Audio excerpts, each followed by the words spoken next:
med profesionalnimi glasbeniki, tako rekoč tega big banda, smo opazili tudi Igorja Ambrožiča, ki pravzaprav v to zgodbo nekako ne sodi. Režiser televizije pa zatolkali. Ja, stvar ima eno podobnost, če smem morda, da ne začnemo s tem, kaj je razlika, nekaj podobnost. Podobnost je odgovornost do publike. To se pravi, kot režiser pristopam odgovorno, nekako poskušam pristopati odgovorno k publiki, gledalcem in enako tudi, ko me je gospod Holmtanner povabil k sodelovanju zaradi programa, ki je letos latino obarvan, sem si v sebi najprej mislil, bodi odgovoren do ansambla, do benda in bodi odgovoren do publike, do tega, kar igraš.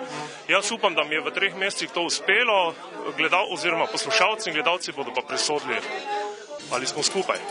Odkot ta ljubezen v bistvu do tolkal? Bom rekel, jaz sem dolga leta bil pianist, sem igral tudi za bendi klavir, ampak tolkala so bila neka otroška želja. To se pravi, igrati klavir je bila pri nas v družini neka naravna pot, ker je bila stara mama učiteljica klavirja in vsi otroci, seveda njeni vnuki, smo igrali klavir. To je bilo neka, bom rekel, naravna pot, kot rečeno.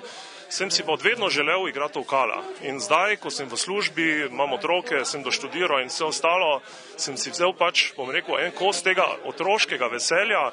Potem pa, ko sem pa dobil neke feedbacke, da mi to gre oziroma da je v redu, sem se pa malo bolj lotil tudi študija, to se pravi študija latino glasbe, teh form, patternov, vzorcev in tega.